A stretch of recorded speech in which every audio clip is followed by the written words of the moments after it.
Folks, we really have a lot of people to be very, very thankful for. We're going to turn our attention to our last exciting event of the day. There were a couple of people that we neglected to acknowledge earlier in the program, and I just want to make sure that we have an opportunity to do that. We are very, very blessed to have one of our great partners that is in the room that really represents a wonderful organization.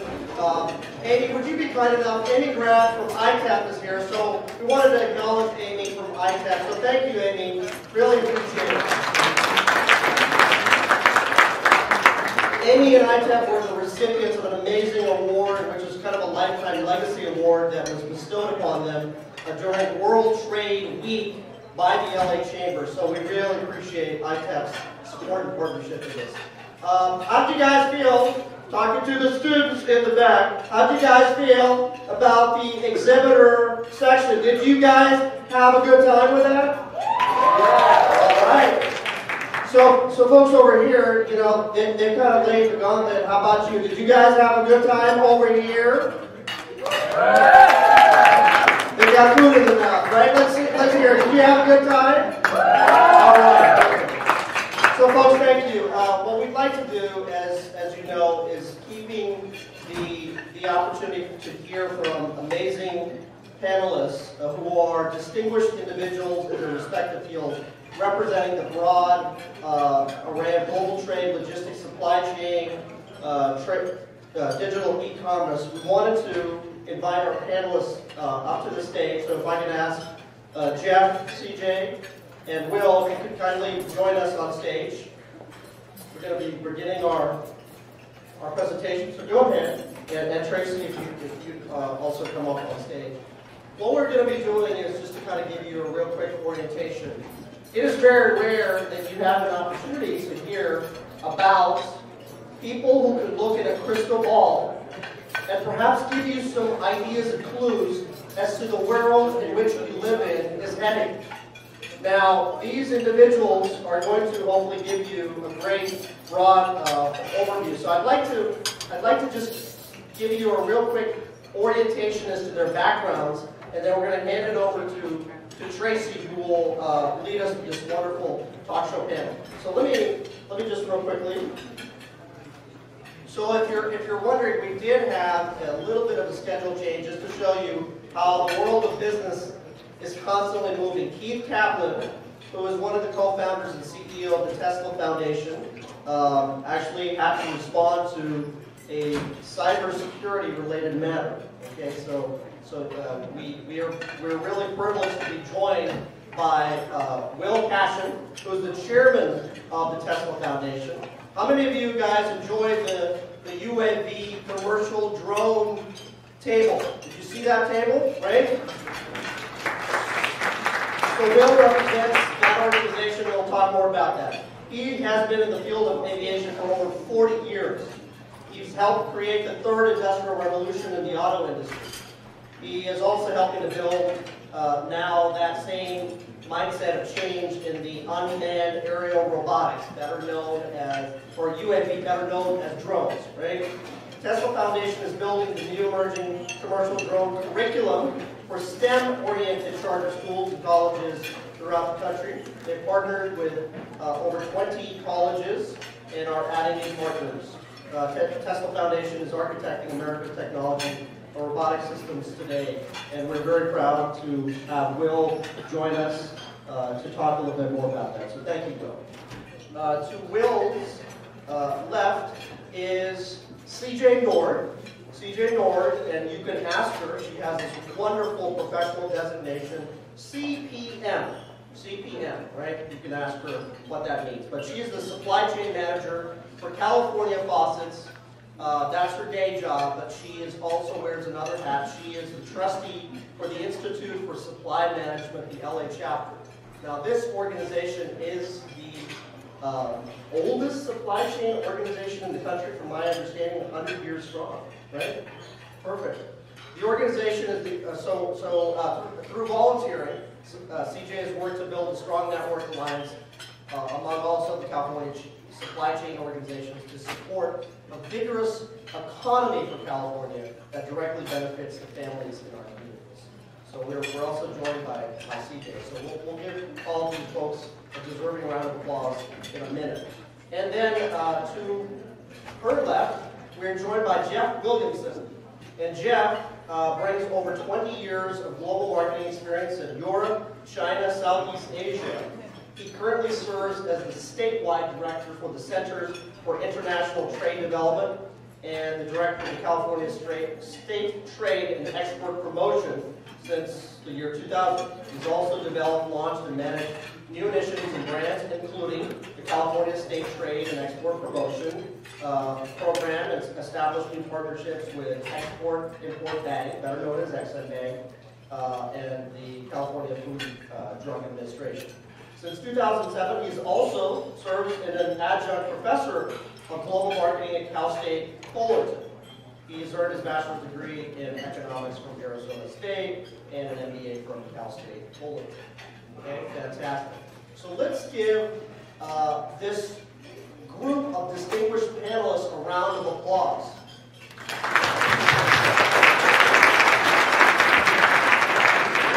So now, lastly, we are really pleased to be joining a wonderful professional.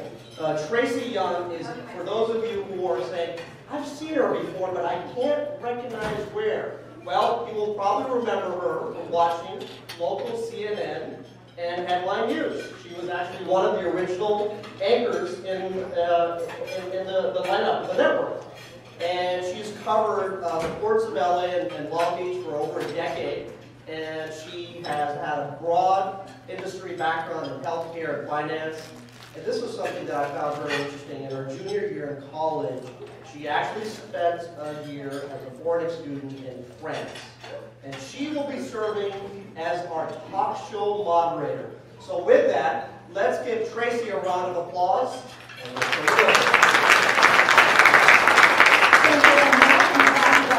Thank you. You're studying with anything else. So thank you, Brandon. I appreciate that.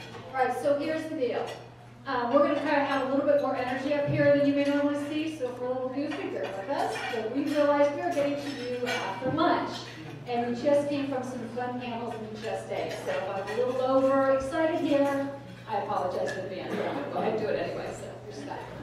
So we've got three people here who, think about it for a second, a chairman, a trustee, and somebody who's the statewide director of something. Those titles, these people have earned them. It's because they have incredible accomplishments for all the years that they have put into these industries.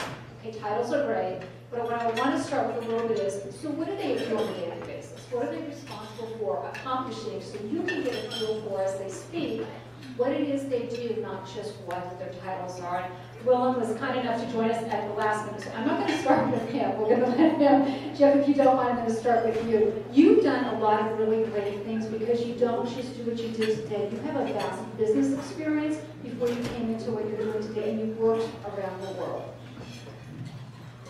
Thank you.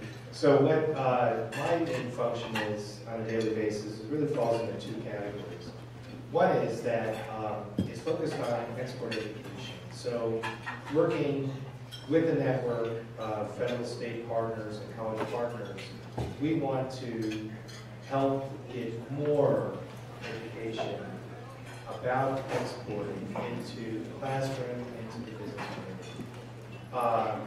The second thing that I do is I effectively lead the state export program for small business. And I think this is the two go together because just like in chemistry, you have a laboratory to test or experiment. When we're working with the small businesses and taking them to foreign markets, we are learning a lot about what's going on, the challenges they face, and some ways we can start preparing, students and everyone else for what's next. I'm sorry, you have both what you do for a business perspective and then also what you're working on in regards to supply chain. Could you kind of help us understand a bit about it? Sure. So my day job is the supply chain manager for California Faucets. We make premium faucets, very high quality, and our niche is that we make them in an Amazon speed lead time. And that's all going on in Huntington Beach. I manage the supply chain from end to end, from the purchase of the materials to getting them here, the logistics to getting them here, and then getting them out to our customers. My job that I find very fulfilling, but doesn't pay in the bank, it pays in the bank of my heart, is supply chain volunteer work. And I serve as the trustee for the Institute for Supply Management. I also serve on several other boards of directors related to the field of supply chain management.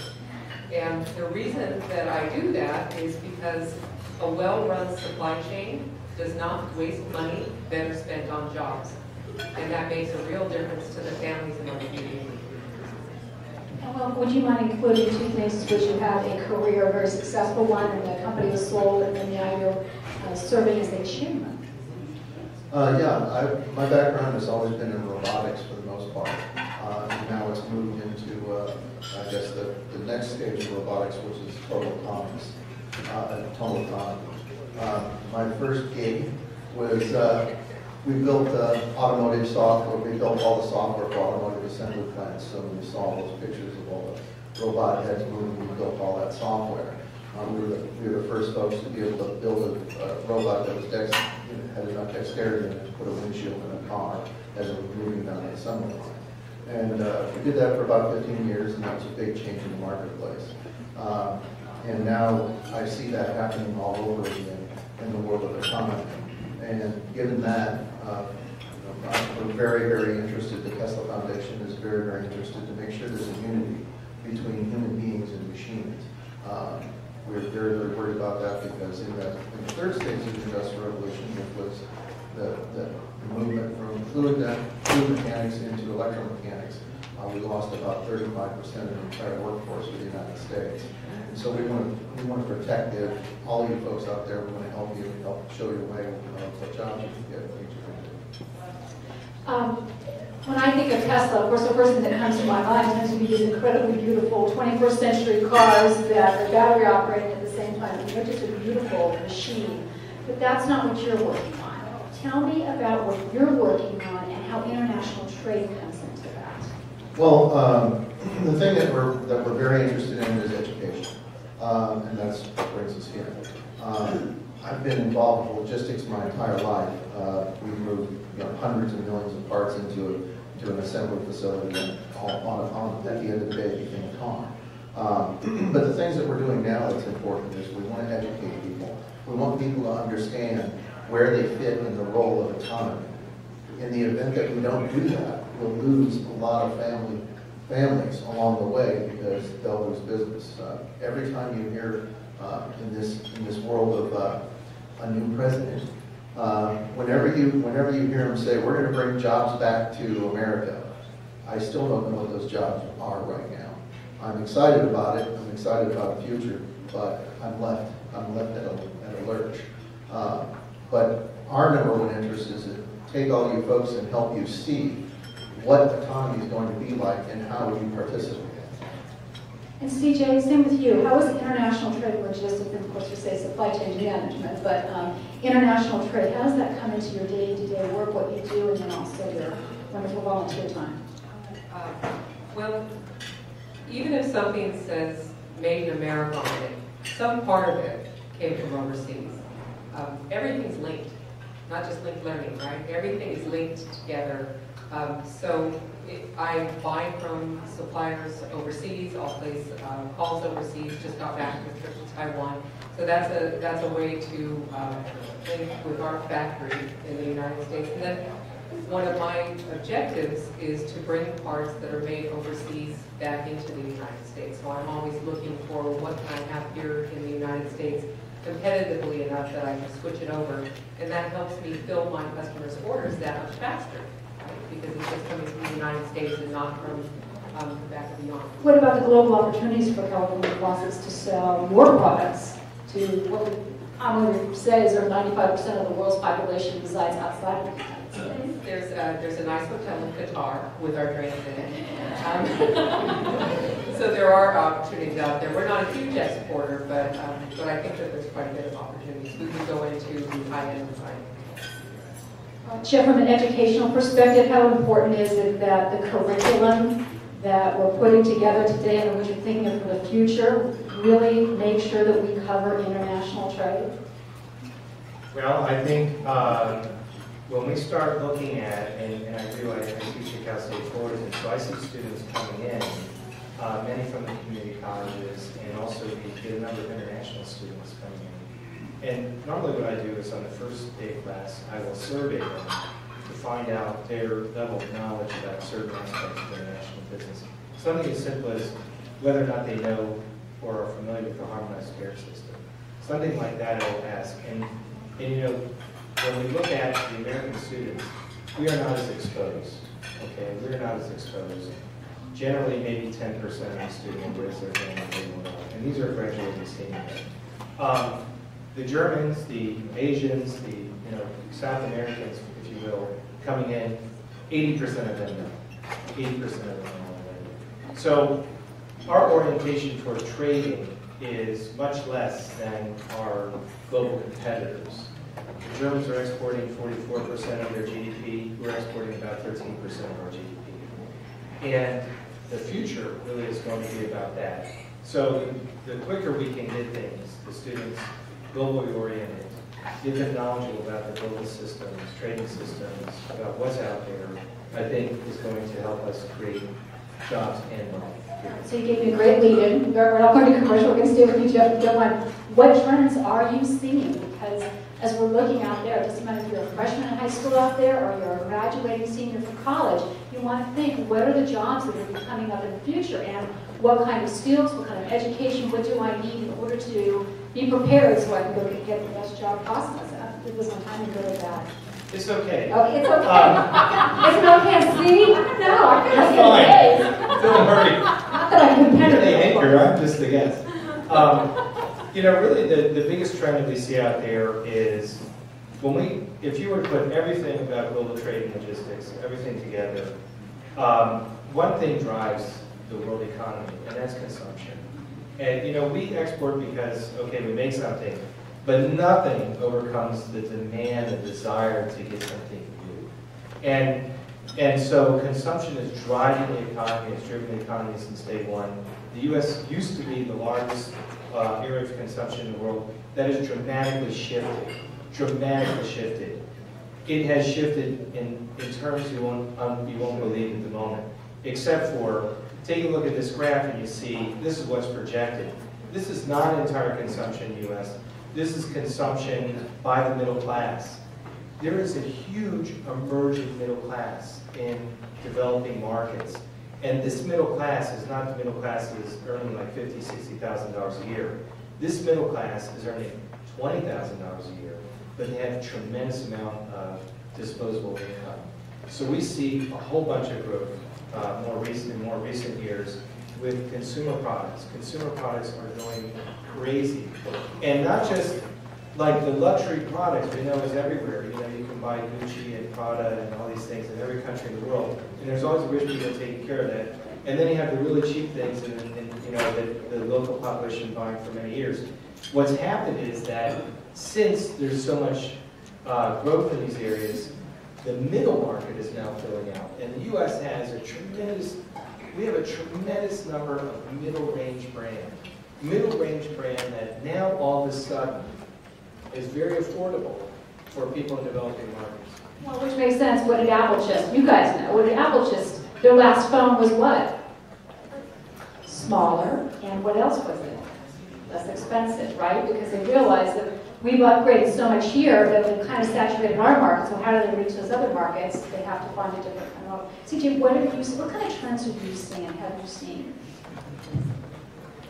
I think a trend that everybody here would be really interested in is the use of technology to advance the supply chain and to enable us to work on a collaborative level that was never possible before that technology or software was in place.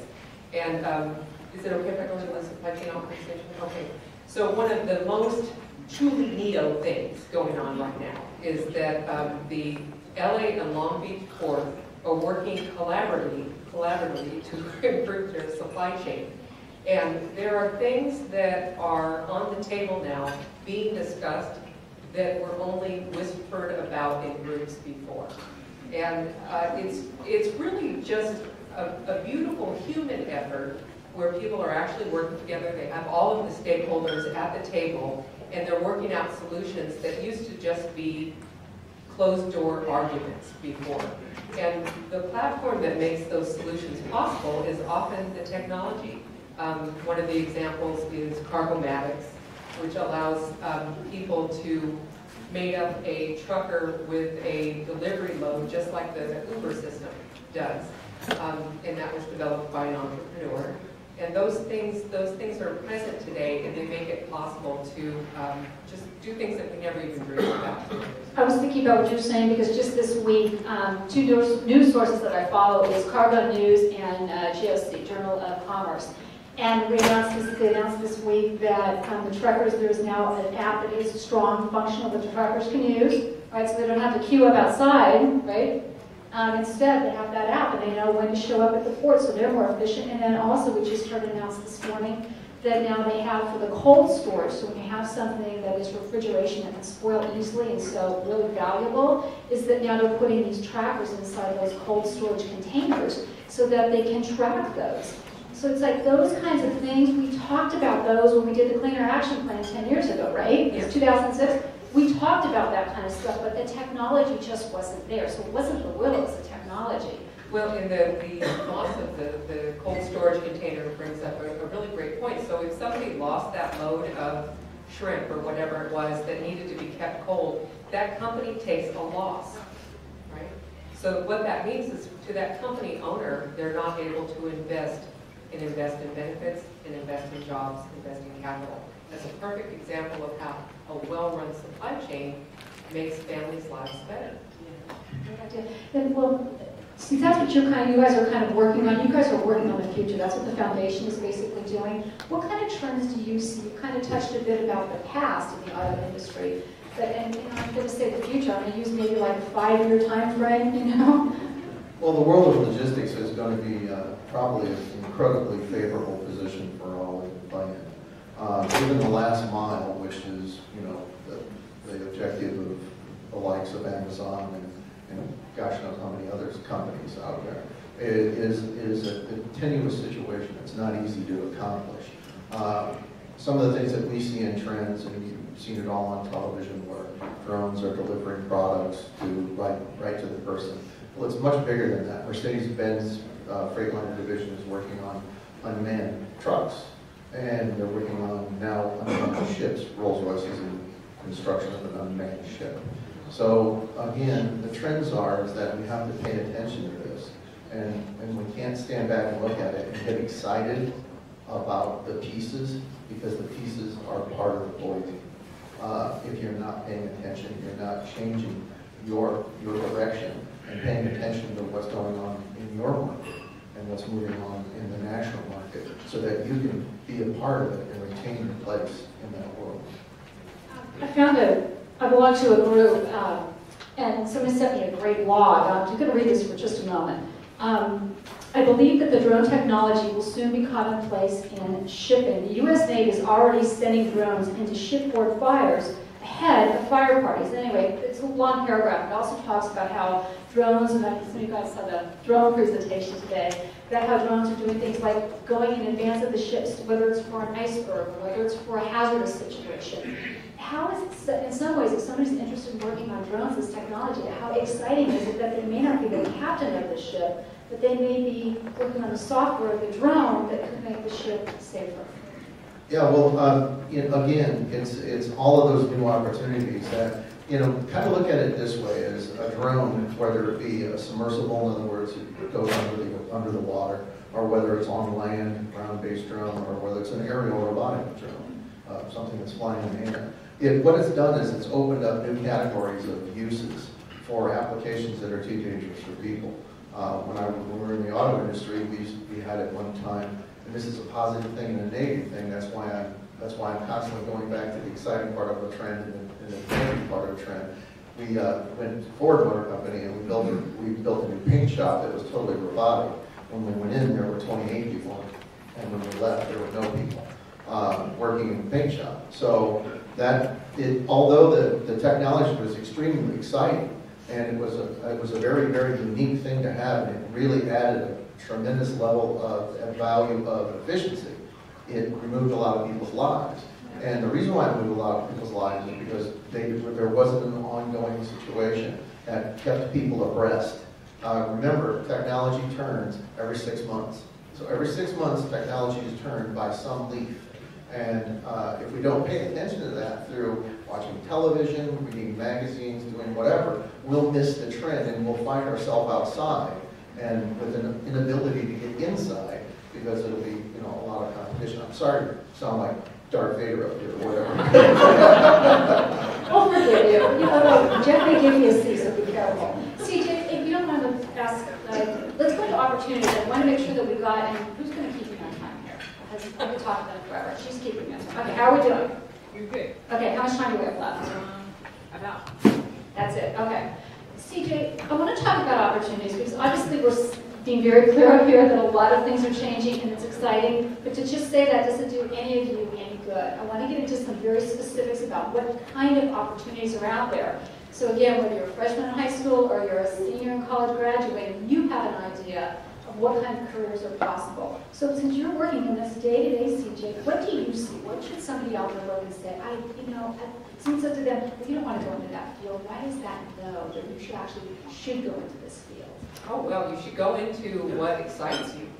At some point, you'll see some aspect of either supply chain or manufacturing or retail, whatever it is, and it's just going to get you fired up. So absolutely find what brings you the most joy. For me, I think that really comes down to being a problem solver. When you're in supply chain, any aspect of supply chain, things go wrong that you couldn't have possibly have predicted.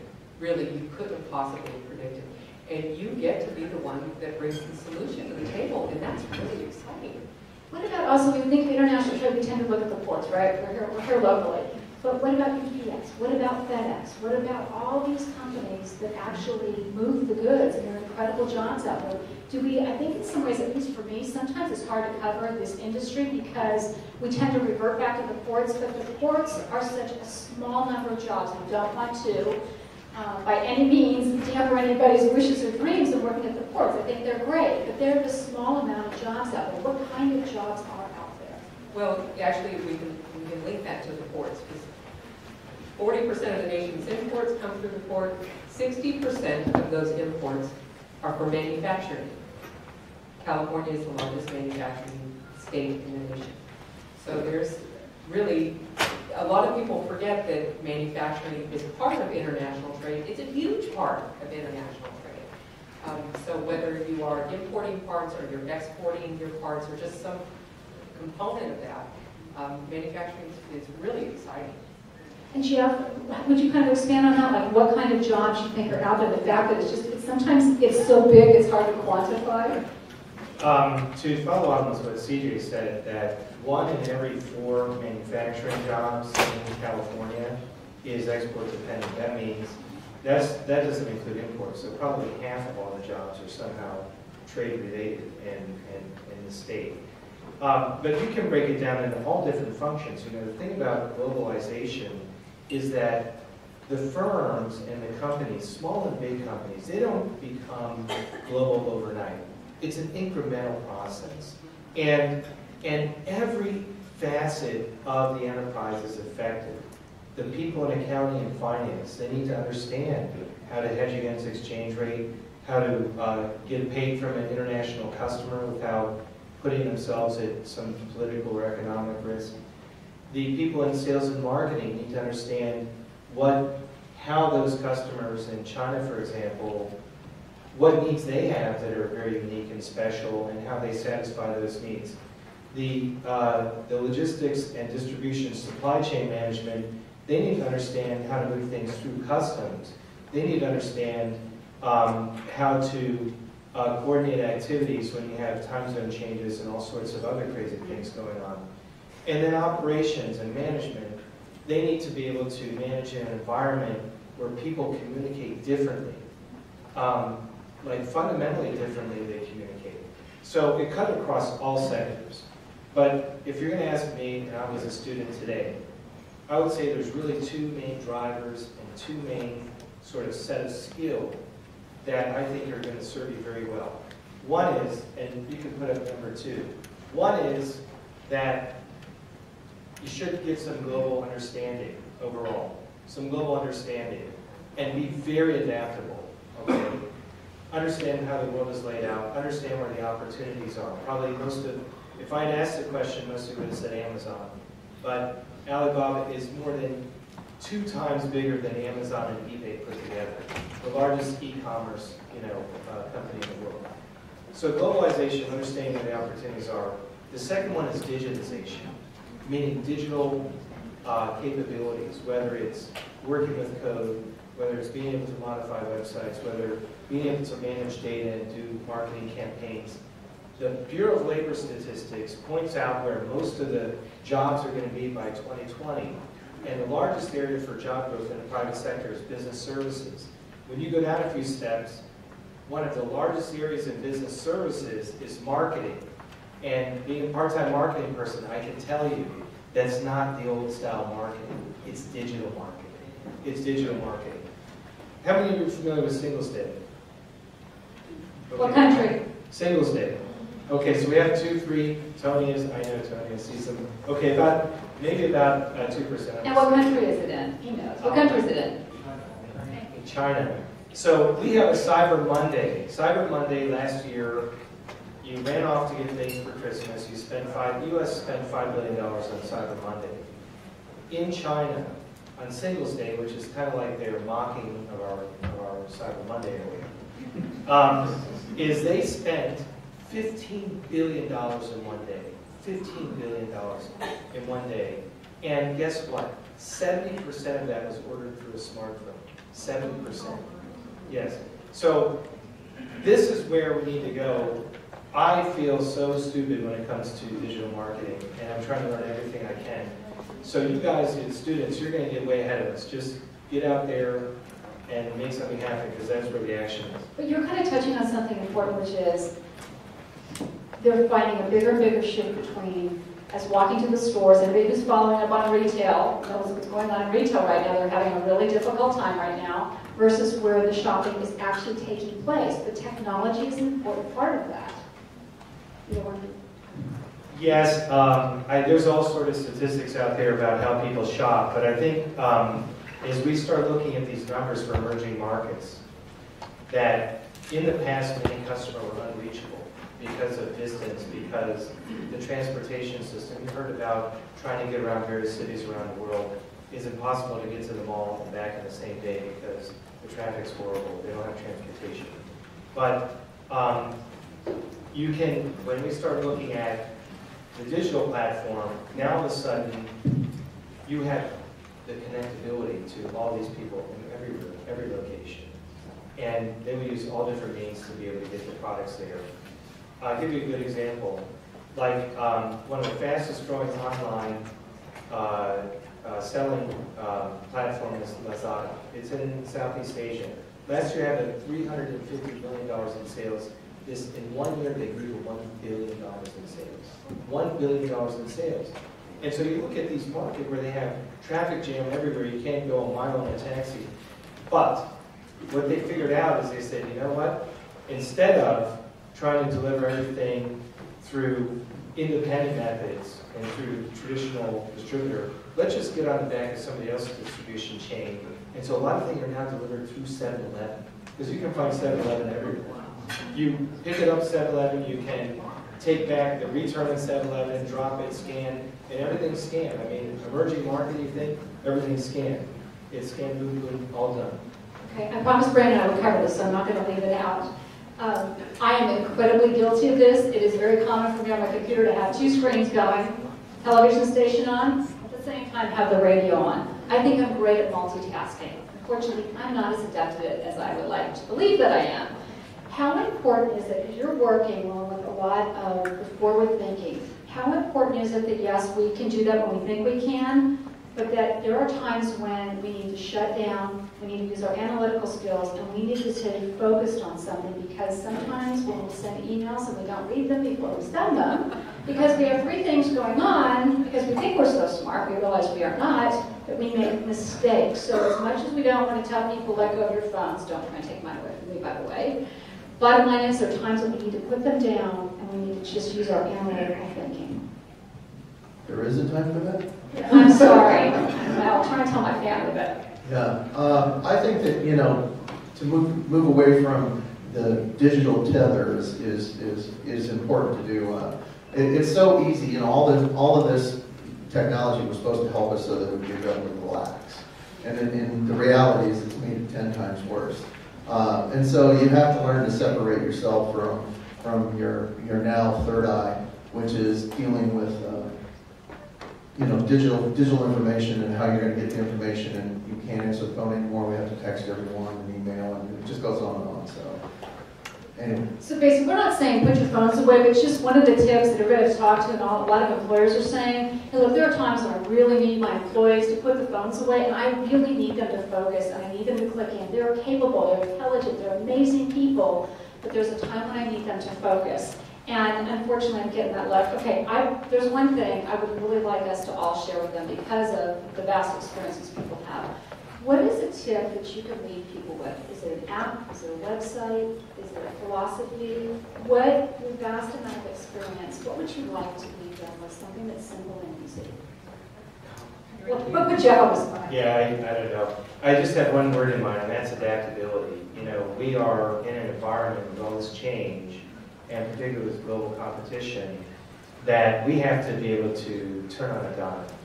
And I think that's it's something that's not really taught, it is, you know, in many colleges and universities, but it's something learned when you get thrown to the dogs. So I just say adaptability. Someone asked me to do something once, and I wasn't sure I wanted to do it, and I called somebody I respected, and they said, why are you even thinking about that? They wouldn't have asked you to do that if they didn't think you were capable. Of course you should say yes, and that was about being adaptable.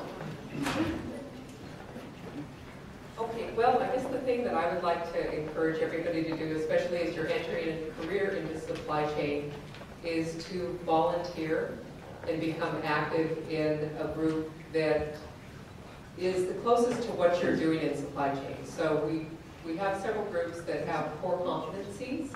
Mine, the Institute for Supply Management, is primarily people in the procurement field.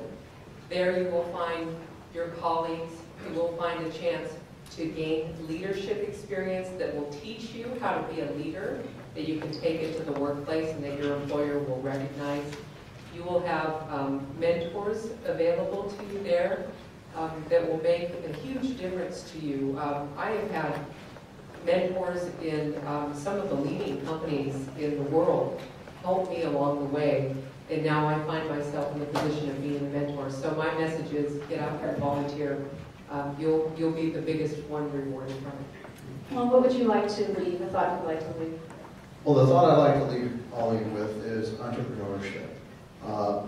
Entrepreneurship is what made America what it is today. The first industrial revolution was built on the backs of all Americans who decided to start a general store down the street, decided to, you know, do shoe horses, whatever it might have been. That commerce really built what America is today. What happened was we went through an industrial time in the 60s where we really did lose a relationship with entrepreneurship. And the only way that America is going to become a tremendous leader in the world again is by revitalization of entrepreneurship. So be adaptable, volunteer, and don't forget about being an entrepreneur. One of the ones somebody told me a long time ago, anybody out there know what the 5 Ps of television production are? They are perfect for life. It's prior preparation prevents poor performance. And it doesn't matter whether you're going in to take a test, you're going in to get a new job, or you're thinking about what you can do to succeed. If you are well prepared, this one piece of paper is a result of all of this, right? So if you're well prepared, usually when you walk into something, if nothing else, you have great confidence, you know you've done your homework, and usually you succeed and you do well, and that's actually what our hope is for every single one of you, whether you're an educator or a student. Okay? Tracy, are you open for how many minutes of Q&A? Oh, we do? Oh, I'm stressed out, okay. Me too, I'm like, oh my God, he's gonna come and shoot you. So Brandon warned me, he said the chair you're going to be sitting in isn't very stable, so the whole time I was just thinking, please don't let the chair collapse. Okay, I will, who would like to begin that first question?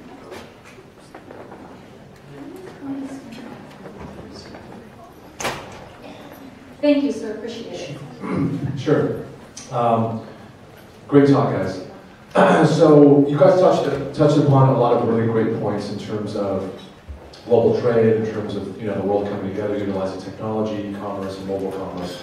But I want you guys to speak to a little bit. I think a really topic that's talked about, especially in the political sphere today, is this dichotomy of countries coming together wanting to embrace global trade. So TPP, the Trans-Pacific Partnership, there's a lot of free trade agreements being forged among countries that want to lower tariffs and encourage trade amongst each other, versus political candidates like Donald Trump who want to talk about, embark upon this road of protectionism and, repealing NAFTA and really, prevent global trade. So can you speak to a little bit about that and how that will affect industry, global supply chain, and even things in technology such as e-commerce and cross-border trade? So I don't mean to insult anybody in the room, but there are two major trade agreements that are in Congress right now. One is the TPP, which is Trans-Pacific Partnership, which is Asian and Pacific countries, right? And then there's also the TTIP, Transatlantic Trade and Investment Partnership, which would be the U.S. with European countries. So we have a lot going on right now. We're trying to reach out for foreign collaborations with different countries around the world. So we want to kind of talk about the importance of us continuing for us to be friendly neighbors and conduct commerce between one another. Talk about for a second. That program really, if you really look at it, and I'm not a staunch Republican or anything, I'm the person who's the best. If you look at it, the model really only works when everything is balanced. The imbalance of trade is what destroys relationships. Of course, the smaller parties are interested in trading with America because America is a big buyer and it's a big consumer.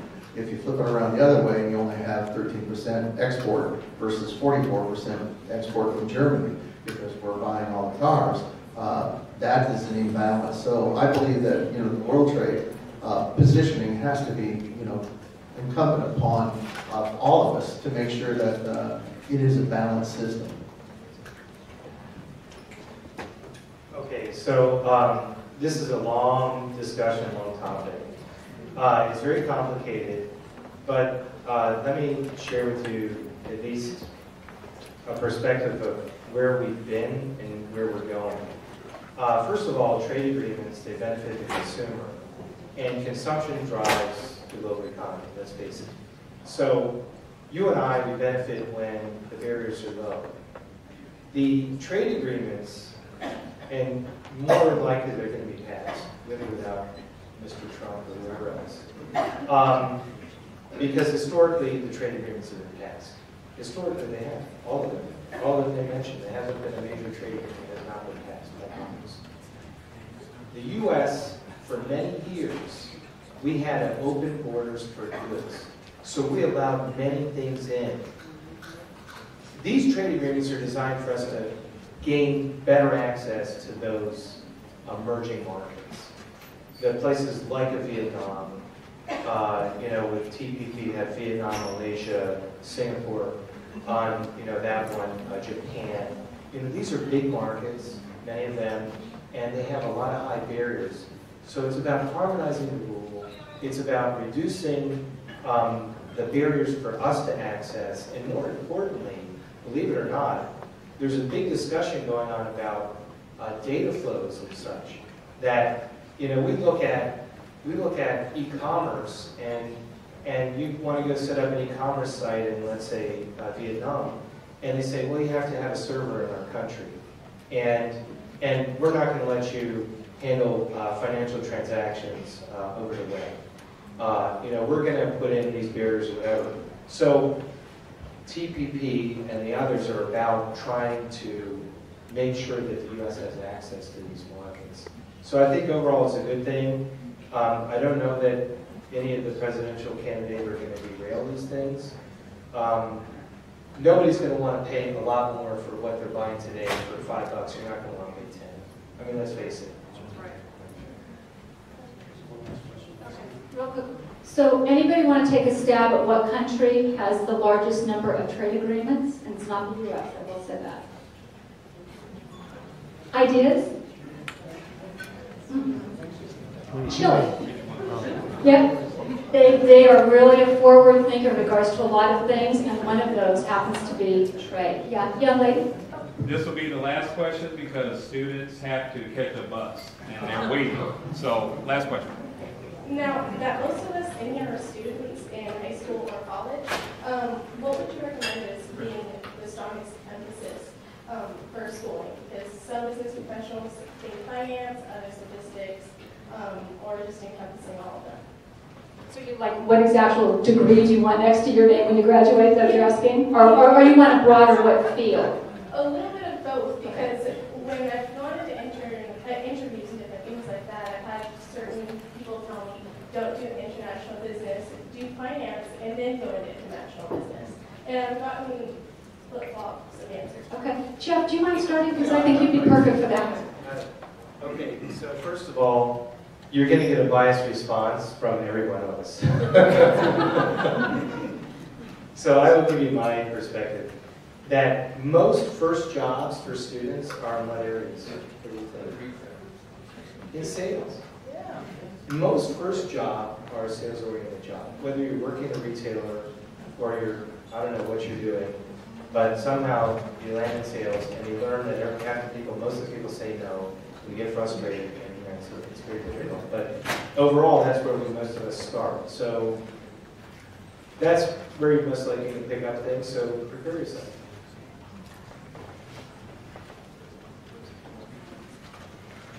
Is that okay? Did that answer your question? Is that okay? And from my perspective, I've worked in 6 different industries.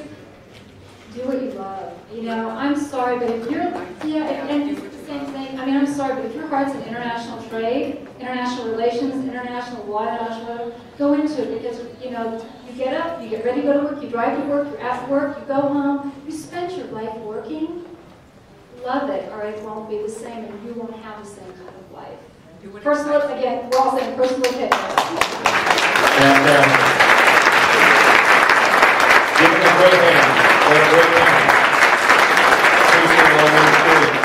Thank you so much. Because of time for our students, Chris is going to do the last raffles really quick, and then students, you got to get out of here. Okay, we're going to move fast. We got a couple of 2 new cool items. Chromecast was donated as well. So some real stuff. So real fast, we're going to do the UPS basketball.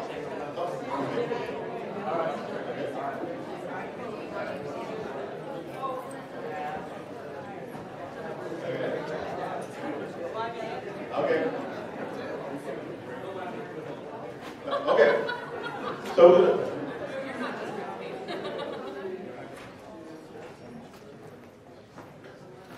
Okay, first raffle, so for UPS basketball, we're going to pick it, and what we're going to do is come on up and grab it, and we're going to move fast. We want to make sure we give these away. So again, UPS for the pool ball. And you got to be present to win. Okay. Yes, sir. All right. For the basketball, we've got Delina Lovinzo. Come on down. All right. Yep, next up, we got a football. Full of football. Is she coming? Is she here? She's in the restroom. Okay, we'll hold the basketball.